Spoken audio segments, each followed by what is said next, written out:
Bismillahirrahmanirrahim. Assalamualaikum warahmatullahi ta'ala wabarakatuh. Alhamdulillahi rabbil alamin. Wa sallallahu ala sayyidina Muhammadin wa ala alihi wa sahbihi wasallam. Amma ba'du. Setelah berkasnya Roy Suryo dan kawan-kawan ditolak oleh kejaksaan, ini banyak twisting di dalam narasi sosial, dalam narasi ruang publik yang sama sekali tidak saya antisipasi begitu ya. Dalam pengertian kirain perkara yang akan kita bahas ini itu nggak bakalan keluar tuh narasinya, tidak akan keluar temanya. Tapi ternyata keluar. Tema apa itu?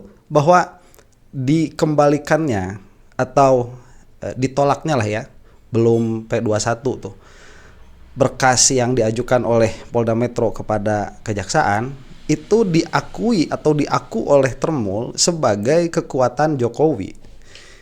Ini saya heran, kok bisa berpikir seperti ini Tremul itu ya, bahwa dikembalikannya berkas oleh kejaksaan kepada kepolisian itu merupakan salah satu ciri Jokowi itu masih berkuasa begitu. Ini heran saja, karena apakah bisa jadi seperti itu? Saya rasa kemungkinannya kecil. Bisa saja memang, bisa saja, tapi kecil. Makanya itu di luar radar berpikir saya. Tapi ternyata ini diakui oleh Tremul. Nah, ini kita akan lihat di sini ya, ada video perbincangan antara Roy Suryo dan Razman Nasution. Cuman sebelum ke situ nih, salah satu yang selalu digembar-gemborkan oleh para Tremul itu adalah kekuatan Jokowi yang masih menancap di pemerintahan, dan mereka itu bangga akan hal itu. Yang saya maksud ya, kalaupun iya Jokowi itu masih menancapkan kekuasaan politiknya pada rezim yang ada sekarang, kalaupun iya, itu bukanlah sesuatu yang patut dibanggakan. Justru itu adalah sesuatu yang menjijikan, tidak mencerminkan sebuah negara yang demokrasi. Nanti banyak yang mengatakan, demokrasi itu bukan sistem pemerintahan Islam dan sebagainya. Saya sebetulnya di luar begitu ya, di luar dari pembahasan itu. Demokrasi ini harus kita hargai karena itulah yang berlangsung di negara kita sekarang. Bagaimana jika sebuah sistem yang sudah diamanatkan oleh orang tua kita, dan itu bukan orang yang sembarangan, orang tua kita itu para ulama besar. Saat itu beliau itu sedang menghadapi sebuah transisi dari negara kekhalifahan, yaitu Turki Utsmani yang pengaruhnya masih sampai kepada Indonesia, kepada nasionalisme. Dipecah-pecah kekuatan dunia itu bukan atas nama agama tapi atas nama teritorial negara, yang mana kebetulan Indonesia itu luas begitu bagiannya. Dan orang tua kita itu melihat ya geopolitik yang saat itu begitu masif switchingnya, perubahannya, maka jalan yang terbaik untuk negara ini menurut mereka saat itu adalah negara demokrasi, dan itulah yang kita pegang sampai saat ini, dan itu harus kita hargai begitu. Kalaupun mau rubah secara konstitusional. Nah, yang jadi permasalahan ya, jangankan kita itu sekarang masuk ke dalam katakanlah ya negara yang agamis begitu. Negara yang demokratis pun tidak. Negara yang demokratis saja tidak. Ini sedang berusaha untuk dihancurkan. Yang mana negara demokrasi itu hanya sekedar menjadi cover saja, hanya menjadi sekedar tampilan luar saja. Yang mana di dalamnya itu ternyata oligarki. Sistem pemerintahannya mau jadi monarki. Ditandakan dengan Jokowi yang masih menancapkan kuasa politiknya di negara Indonesia bukan dengan ideologi yang sama, bukan dengan partai yang sama, tapi dengan anak Gibran. Itu yang bikin kita kesal begitu. Jadi semakin jauh saja cita-cita kita itu kepada baldatun thayyibatun wa rabbun ghafur, istilahnya orang-orang yang suka ada di harokah itu ya. Semakin jauh kita dari cita-cita itu, karena hal terbaik dari pilihan-pilihan terburuk pun, yaitu negara demokrasi, itu tidak dihargai. Nah, yang mana kalau misalkan para Tremul itu ya, termasuk diantaranya orang-orang seperti Razman ini, sedikit banyak begitu memiliki kepentingan, mengedepankan kepentingan negara, mengedepankan prinsip sebuah negara Indonesia, yaitu negara demokrasi yang berlandaskan Pancasila dan Undang-Undang 45, seharusnya ngeri dan jijik melihat manuver politiknya Jokowi. Tapi apakah demikian? Tidak. Nah, sehingga karena yang mereka perjuangkan adalah hal itu, ya, kekuatan Jokowi yang menancap di Republik Indonesia, maka tatkala melihat kekuatan Jokowi itu semakin lama semakin memudar, mereka nggak mau. Jadi mereka itu akhirnya memberikan memberikan paradigma, memberikan sebuah stigma bahwa Jokowi itu sampai sekarang kuat, meskipun kenyataannya tidak menunjukkan demikian. Yaitu padahal yang akan kita saksikan saat ini, pada saat Polda Metro itu menetapkan Roy Suryo dan kawan-kawan sebagai tersangka, dan banyak sekali kritikan ke situ, banyak sekali, mayoritas itu mengkritik. Kemudian kritikan itu seolah-olah didengar oleh kejaksaan, yang mana tatkala berkas dilimpahkan kepada kejaksaan ditolak oleh kejaksaan, mereka mengatakan itu adalah bukti kekuasaan Jokowi. Heran nggak tuh cara pikirnya tuh? Ini supaya kita tidak supaya kita tidak masuk kepada propaganda yang dibuat oleh para termul. Entah para termul itu sadar atau tidak itu adalah propaganda, saya tidak tahu begitu ya, karena untuk mengetahui itu kita harus berbicara langsung dengan para termul. Cuman ruang publik itu sekarang harus dipenuhi dengan kenyataan, ya. Atau sekalian lah kita bikin ini juga propaganda begitu. Bahwa Jokowi itu kekuatannya semakin sini semakin melemah, bukan semakin menguat. Itu harus ditekankan, ya, di ruang publik. Kita akan saksikan dulu sekarang bagaimana perbincangannya nih antara Roy Suryo dengan Razman Nasution kalau tidak salah itu ya marganya. Kita saksikan nih. Assalamualaikum warahmatullahi wabarakatuh. Terima kasih semua sudah bergabung. Dari pihak Anda bilang bahwa dikembalikannya berkas perkara dari jaksa, bukti awal bahwa tidak valid. Padahal kan harusnya bagus dong. Itu kan melengkapi apapun yang rasanya masih belum lengkap sebelum dilempar ke pengadilan. Sebentar, nah, itu bukti tidak valid adalah kesimpulan yang diambil oleh Roy Suryo atau orang-orang yang mendukungnya begitu ya. Termasuk saya. Saya melihat itu nggak valid berarti, makanya kenapa ditolak? Enggak, saya pernah bicara di meja ini juga sekitar 2 minggu yang lalu ketika Polda Metro itu melakukan pelimpahan tanggal 13 waktu itu, 13 Januari. Dan saya bilang pasti akan P19, saya bilang gitu, atau akan balik. Karena apa? Karena waktu itu yang waktu itu masih ada 3 yang belum diperiksa. Ya gitu, waktu itu malah masih 6. Karena belum ada 2 Uyul itu yang lari itu. Apalagi? Belum ada ya. Jadi waktu itu belum diperiksa semua, yang klaster 1 belum. Kemudian ahli-ahli juga belum diperiksa. Kemudian saksi juga belum diperiksa dari kami, saksi yang ada charge ya. Dan yang menarik apa? Ketika dikembalikan, sekarang Mas Tifal dan seluruh pemirsa Kompas saksikan, mungkin Bang Razman juga bisa menilai nanti. Apa artinya yang katanya ada 700 barang bukti? Ya, kemudian ada 22 ahli dari sana. Kemudian ada 120-an saksi dari sana. Zong semua. Ya kan? Artinya apa? Ya memang perkara ini konyol gitu loh kalau diterus-teruskan. Oke. Nah, ini yang kita lihat. Jadi kita itu melihat berdasarkan apa yang ada dalam penyataan. Klaimnya Polda Metro punya 120 saksi, kemudian ada ahli sekian banyak, 22 ahli dan lain sebagainya. Tapi tatkala dikembalikan kepada kejaksaan itu secara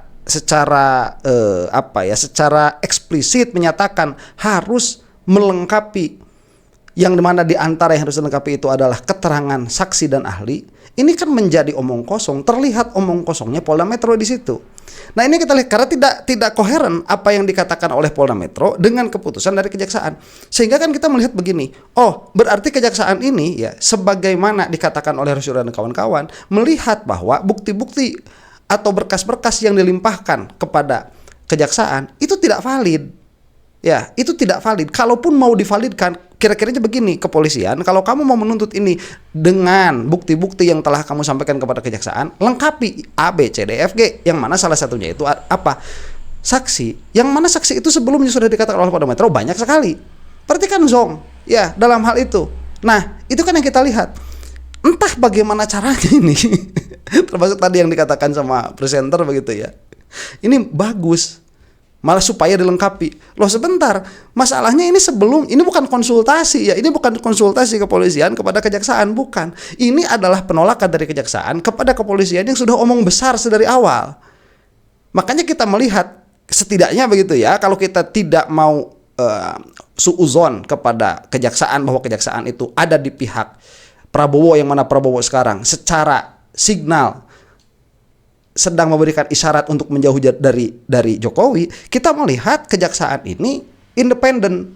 Jadi bagaimana kita mau melihatnya? Kejaksaan ini either dia itu independen ya karena sebagaimana dikatakan oleh Roy Suryo bahwa bukti-bukti yang dilimpahkan kepada kejaksaan pada akhirnya tidak valid, atau kita melihat bahwa kejaksaan ini kalau tidak independen ada di kubunya Prabowo atau dikuasai oleh Prabowo yang sedang menjauh dari Jokowi. Karena kalau misalkan apa yang dikatakan oleh Polda Metro itu valid yang diserahkan kepada kejaksaan, tapi oleh kejaksaan malah disuruh dikembalikan, berarti ini politis.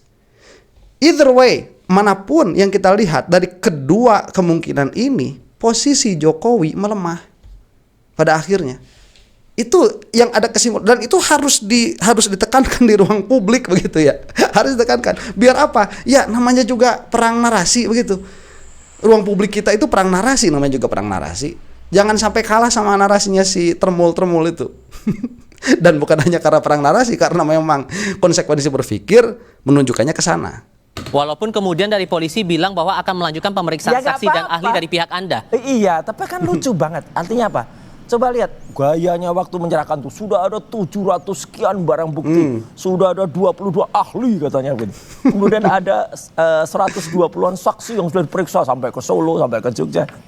Nah, itu yang saya maksud omong besar dari kepolisian ya, yang mana pada akhirnya mentah juga. Jadi Anda masih meragukan apalagi proses di balik ini semua? Lah iya, artinya saya mengetawain aja gitu loh. Ayo istilahnya silahkan dilengkapi, tapi saya waktu itu juga bilang jaksa penelitinya kalau fair, jaksa penelitinya kalau objektif pasti akan dikembalikan dan itu nanti akan adegan yang tahun 2017 itu Jokowi sama Pak Kasmujo itu bolak-balik.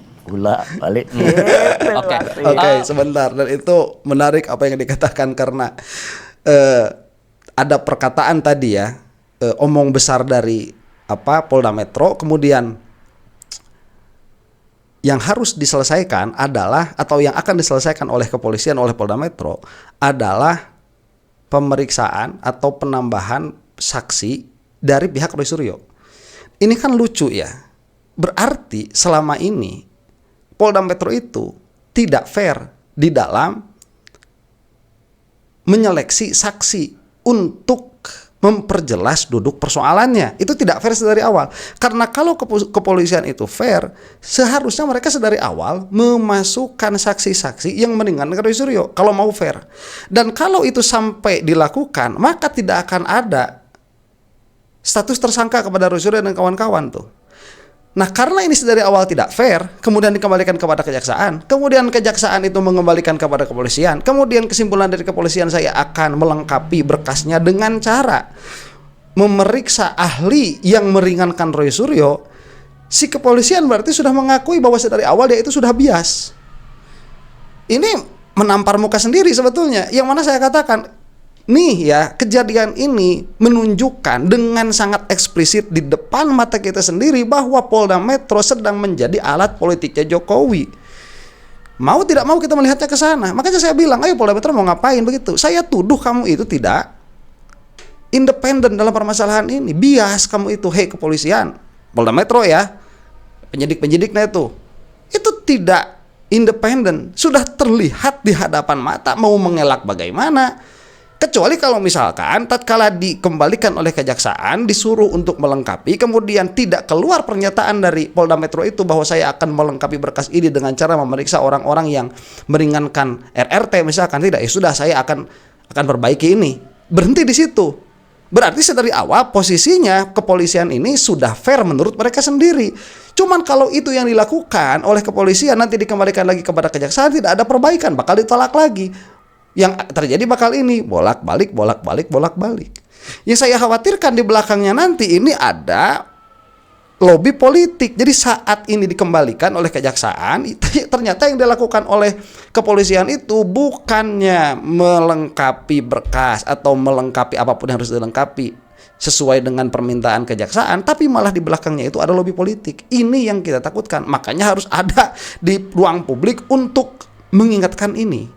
Bang Rasman, tapi yang juga menarik adalah pernyataan Ahmad Kozinuddin, Bang. Dia bilang bahwa dibalikannya berkas RRT ini dari kejaksaan ke polisi ada perintah Solo. Sejauh mana Anda menangkap pandangan itu? Baik, Terima kasih Mas Roy dan Sama-sama, Arinda Kevin Pak Raslan. di studio.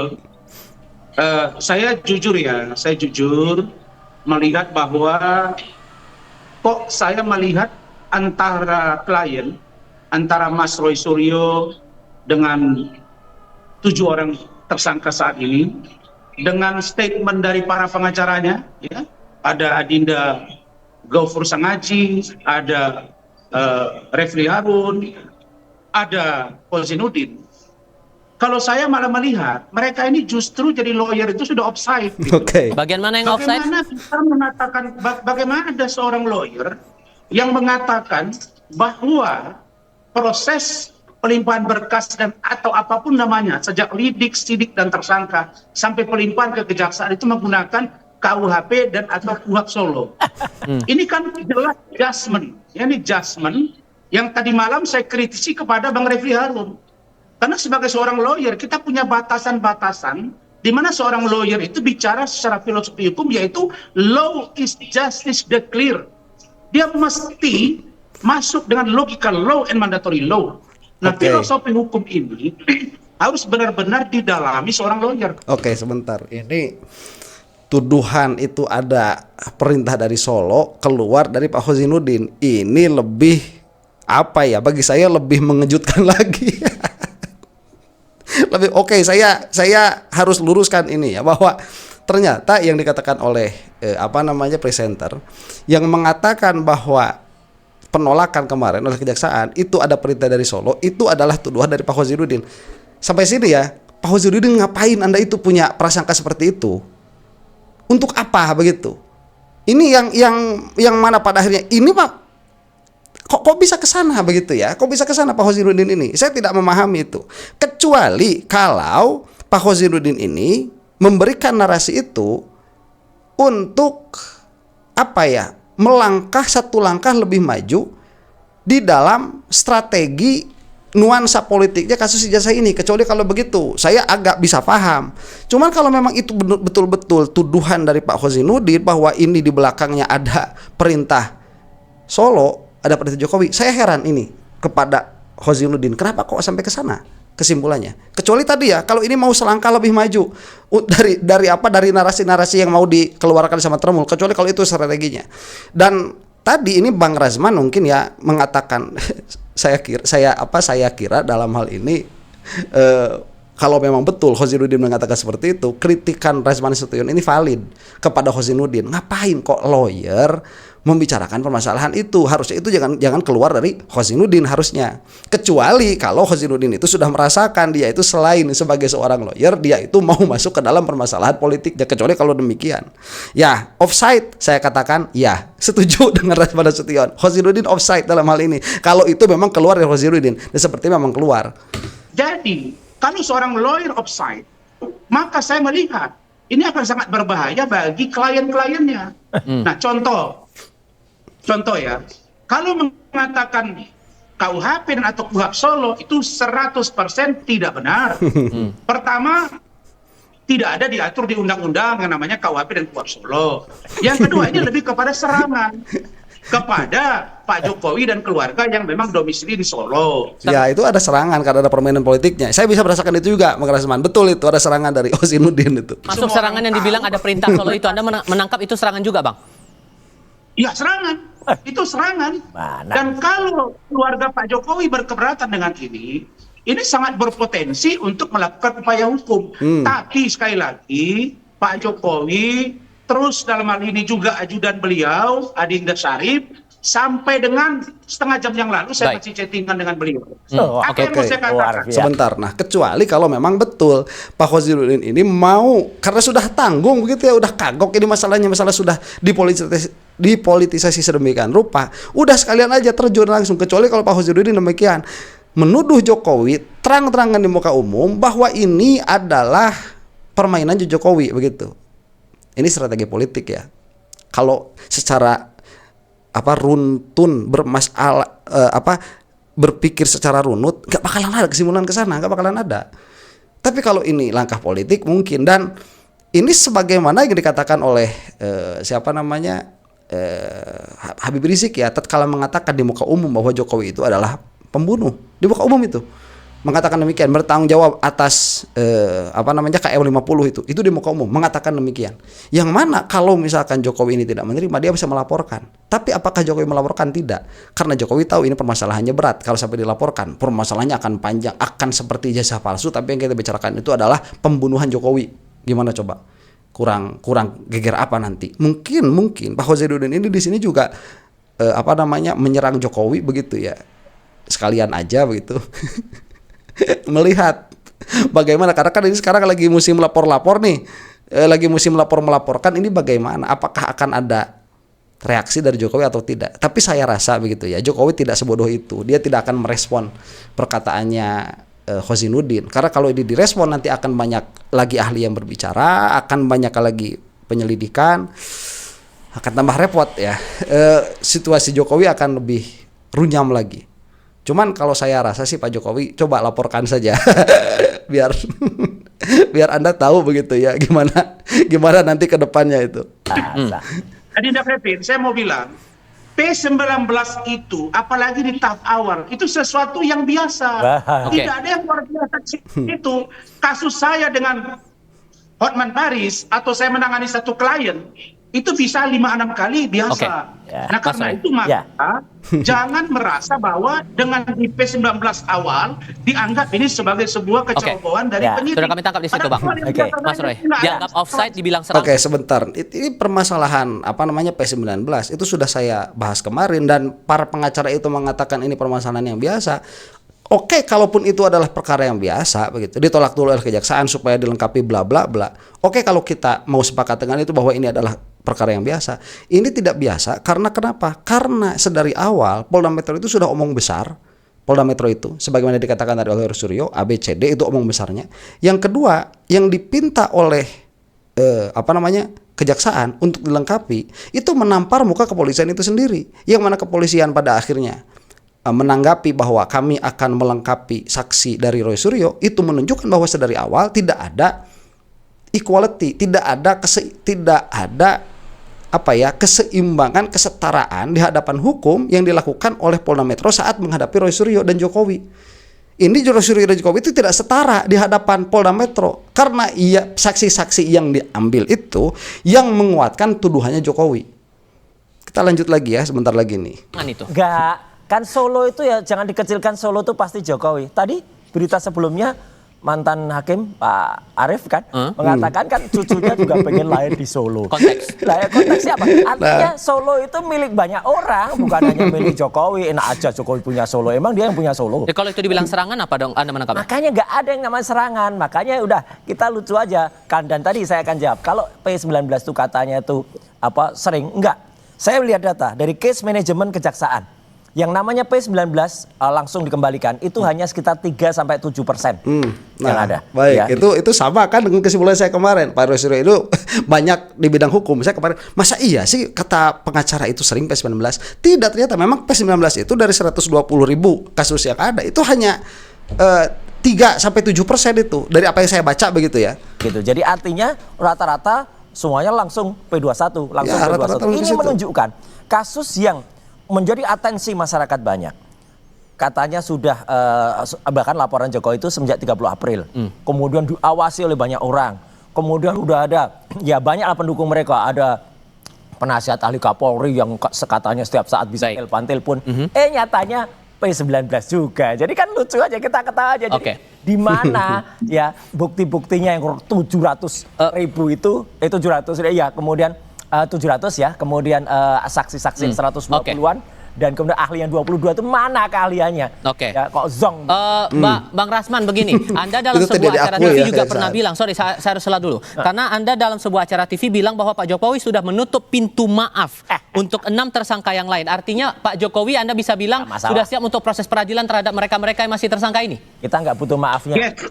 Ini saya tegaskan lagi. Kemarin siang saya berkomunikasi dengan Solo. Jadi maksud saya begini. Spesifiknya siapa nih? Spesifiknya siapa? Solo itu. Iya, si Rasman itu katanya tadi jangan bilang Solo begitu ya. Solo Jokowi, sekarang kami berkomunikasi dengan Solo. Ini yang saya maksud tadi bahwa para termul ini menunjukkan begitu ya. Jokowi itu taringnya masih kuat. Ini narasi-narasi seperti ini. kemarin sore Pak Jokowi lewat ajudan beliau, Nah, Adinda itu Syarif, jelas. sudah menyatakan bahwa menutup pintu kepada RRT, Roy Rismond Tifa, untuk restoratif justice. Siapa yang mau minta maaf? Belakangan setelah tadi malam ada perdebatan, dilihat dan dievaluasi, tidak ada niat baik, bahkan makin menjadi-jadi. Bahkan ada satu pikiran seolah-olah kalau nanti Pak Jokowi membuka ruang untuk mediasi atau restoratif justice, maka digambarkan seolah-olah seorang Pak Jokowi ini takut di persidangan. Iyalah, Maka kemarin kelihatan, setelah 11 malam disepakati bahwa close untuk keenam-enamnya. Ayo kita Oke. bertempur di pengadilan Ngarep mencari kebenaran bukan material. namanya. Maka saya minta Mas Roy, kalian tidak usah masuk ke MK, lanjut di peradilan Loh, itu hak untuk kami. membuktikan fakta yang kalian ingin Siapa buktikan. bisa larang-larang? Apakah itu ada Pak Jokowi palsu atau tidak? Kira-kira Oke, begitu. oke. Ini yang saya maksud bluffing ya. Apa? Bluffing tadi. Kekuatan sudah menurun, tapi seolah-olah masih besar kekuasaannya begitu. Kenapa saya katakan ini bluffing? Tiba-tiba Jokowi itu mengatakan saya tidak akan memaafkan. Lalu memang yang minta maaf itu siapa? Ya, yang begini ya. Yang kami perjuangkan, saya tidak mau Roy Suryo dan kawan-kawan ini masuk penjara. Jangankan masuk penjara, saya itu tidak mau. Sebetulnya saya tidak mau ini masuk ke persidangan. Kenapa? Karena dengan kita mendukung ini masuk ke persidangan, ini kita mendukung laporan yang dilakukan oleh Jokowi itu valid.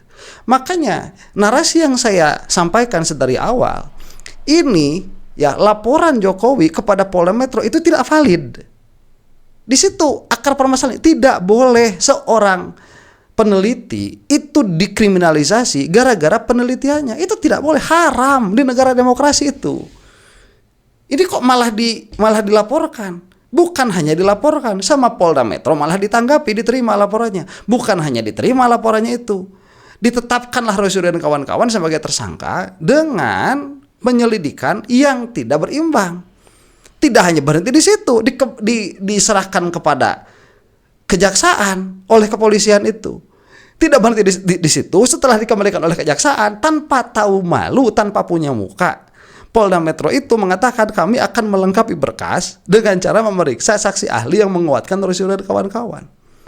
Ini sedari awal akar permasalahannya adalah laporan Jokowi kepada kepolisian. Yang begonya sama kepolisian diterima. Lebih bego lagi tatkala dilakukan penyelidikan tidak berimbang. Itu permasalahannya. Jadi betul, saya tidak mau ya Roy Suryo, Dr. Tifa, Rismond sampai di penjara. Amit-amit, jangan, mudah-mudahan dilindungi mereka-mereka ini, beliau-beliau ini oleh Allah Subhanahu wa taala. Jangan, itu sudah merupakan sebuah serangan terhadap demokrasi yang terdalam begitu. Cuman bukan berarti dimaafkan. Yang salahnya itu Jokowi. Ya, udah sidang acak-acakan, ijazah nggak jelas, punya saksi-saksi dimasukkan ke persidangan saling kontradiksi. Melaporkan. Nggak bego gimana tuh? Hak kami untuk ke MK, ke Komnas, tapi sekali lagi ya, Bang Tifal dan seluruh pemirsa Kompas TV, tidak ada yang mau minta maaf ke sana. Itu ngarep.com, dia berdoa seolah-olah kami takut dan mantap. Nggak ada, dan kami tidak butuh maafnya. Sekali lagi, kami tidak butuh maafnya. Betul. Jadi nggak usah berandai-andai, nggak usah berinsinuasi seolah-olah kami berenam tuh mau datang ke sana. Dia yang harus minta maaf kepada seluruh rakyat Indonesia. Dulu ngomong juga ke saya. Ya, dan malah siapa Farhad Abbas kemarin itu ya jadi calo tuh. Ayo kita datang ke Jokowi untuk minta maaf. Sama ibu-ibu yang suka membarengi Roy Suryo dan kawan-kawan juga sama berkata seperti itu. Oke, saya kira cukup ini sampai di sini ya. Ini ada perkiraan saya yang agak off sedikit begitu tadi di awal. Saya kira perkataan jaksa ini menolak berkas itu adalah perintah Solo dari dari pihak Termul tuh. Ternyata itu udah Hozinuddin. Tapi itu saya sudah klarifikasi ya bagaimana pada akhirnya. Yang jelas sampai saat ini kita harus terus-menerus menggaungkan di ruang publik bahwa Jokowi itu semakin sini kekuatannya semakin melemah, dan itulah memang kenyataannya. Kita tunggu nanti sampai Kapolri dicopot atau minimalnya pensiun. Demikian, mudah-mudahan kita semua ada dalam maghfirah Allah Subhanahu wa taala. Wallahu taala a'lam bissawab. Assalamualaikum warahmatullahi taala wabarakatuh.